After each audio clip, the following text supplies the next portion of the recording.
Oke teman-teman Age of Empires, hari ini kita bakal kupas tuntas satu unit yang mungkin sering banget Anda remehkan. Padahal dia ini adalah raksasa tersembunyi di awal permainan, Man at Arms. Sederhana, tapi ternyata mematikan. Coba deh saya tanya, kalau ngomongin unit paling penting di awal game, apa yang langsung kepikiran? Scout? Archer? Ya, pilihan yang masuk akal sih. Tapi ada satu penantang lain yang sering banget dilupain. Nah, jawabannya ini bisa jadi di luar dugaan Anda. Kita akan bongkar kisah heroik dari unit yang sering dianggap remeh, padahal bisa jadi fondasi buat kemenangan besar. Oke, kita mulai dari awal ya. Perjalanan Man at Arms ini dimulai dari unit paling dasar. Kita lihat sama-sama transformasinya, dari cuma sekedar milisi jadi ancaman serius di medan perang. Yang bikin upgrade ini dahsyat, itu efisiensinya. Cuma butuh 100 foot dan 40 gold. Murah banget kan? Milisi Anda langsung berevolusi. Dan lihat serangannya. Lompat dari 4 ke 6. Itu naik 50%. Gila kan? Ini lonjakan kekuatan yang luar biasa di Feudal Age. Jadi, yuk kita bedah angkanya. HP-nya 45 ditambah 1 Pierce Armor. Artinya apa? Artinya dia cukup alot buat nahan beberapa panah di awal-awal game. Tapi juaranya ya tetap serangan 6-nya itu. Di era di mana unit lain masih pada lemah, angka segitu udah bikin mereka jadi penguasa di Feudal Age. Nah, disinilah momen kejayaan sang pahlawan kita. Punya unit kuat itu satu hal, tapi cara pakainya itu yang menentukan. Yuk kita lihat gimana para pemain pro memanfaatkan kekuatan Man at Arms buat bikin serangan cepat yang bikin pusing kepala lawan. Strateginya simpel banget, tapi efektifnya bukan main. Cuma ada 3 langkah. Nomor 1, ngebut ke Feudal Age, secepat yang Anda bisa. 2, begitu nyampe, upgrade ke Man at Arms jadi prioritas utama. Dan yang ketiga, ini nih kuncinya. Jangan nunggu-nunggu, langsung kirim mereka buat obrak-abrik ekonomi lawan. Jadi, siapa aja yang jadi sasaran empuk mereka?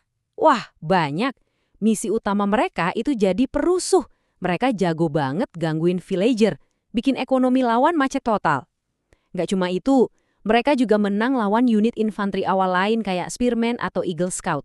Bahkan skirmisher pun bisa dilibas kalau jumlahnya pas. Tunggu dulu, ada lagi senjata rahasianya. Bonus serangan plus 2 lawan bangunan. Artinya apa?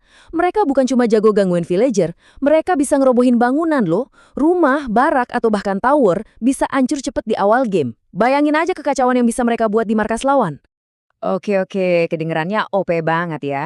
Tapi tenang, setiap pahlawan pasti punya kelemahan. Nggak ada unit yang nggak bisa di-counter. Sekarang mari kita lihat apa tantangan buat Man at Arms dan gimana cara melindunginya. Nah, setelah lihat semua kehebatannya, pasti Anda mikir kan, terus gimana cara ngalahinnya? Tenang, setiap unit di Age of Empires punya penangkalnya, dan Man at Arms juga nggak terkecuali. Musuh bebuyutannya, unit ranged, terutama Archer. Kenapa? Ya karena masalah kecepatan. Man at Arms ini kan jalannya lambat, jadi Archer bisa nembak sambil mundur, nggak bakal kekejar. Selain itu, Scorpion juga bahaya banget buat ngabisin gerombolan Man at Arms yang lagi ngumpul. Terus gimana dong solusinya? Gampang, jangan kirim mereka sendirian. Anggap aja mereka butuh bodyguard, bawa skirmisher buat melindungi mereka dari archer musuh. Kalau lawan Anda banyak pakai scout cavalry, ya tinggal bawa beberapa spearman. Beres kan? Nah, ini bagian yang seru nih. Kita bakal lihat gimana unit standar ini bisa di-upgrade jadi unit super spesial. Beberapa peradaban bisa mengubah Man at Arms jadi unit yang unik dan jauh lebih kuat. Perbedaannya jauh banget loh. Man at Arms Viking misalnya, itu jadi kayak tank mini dengan tambahan 20% HP. Kalau yang Jepang, wah kecepatan serangnya gila-gilaan, 33% lebih cepat kayak mesin jahit. Sementara itu, Goth mainnya keroyokan. Unitnya lebih murah 20%, jadi bisa bikin pasukan segambreng. Tiap bonus ini bikin gaya mainnya jadi beda total. Sebagai penutup, yuk kita lihat sedikit warisan dari si pendekar pedang ini. Kita intip gimana dia berevolusi sepanjang sejarah game dan juga inspirasinya dari dunia nyata. Perannya itu terus diperkuat dari waktu ke waktu. Unit ini tuh nggak gitu-gitu aja loh. Dari tahun ke tahun, developernya terus nyetel unit ini. Dulu di The Conquerors dikasih 1 Pierce Armor. Wah, itu penting banget. Terus di The Forgotten, bonus serang bangunannya ditambah, makin ngeri kan? Bahkan yang baru-baru ini, kecepatannya ditambah dikit jadi 0,96. Setiap update kecil ini bikin perannya makin solid di awal permainan. Dan ini kerennya, bahkan dari manual game zaman dulu udah dijelasin konteks sejarahnya. Dibilang kalau Man at Arms itu bukan prajurit biasa. Mereka ini yang udah dapat latihan senjata dan pakai zirah.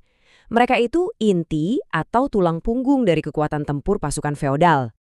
Jadi setelah kita kupas tuntas semuanya dari transformasinya, strateginya, kelemahannya, sampai warisannya, pertanyaannya sekarang kembali ke Anda. Gimana? Apa pahlawan Feudal Age yang sering dipandang sebelah mata ini bakal jadi senjata rahasia Anda di game berikutnya? Kayaknya sih wajib dicoba.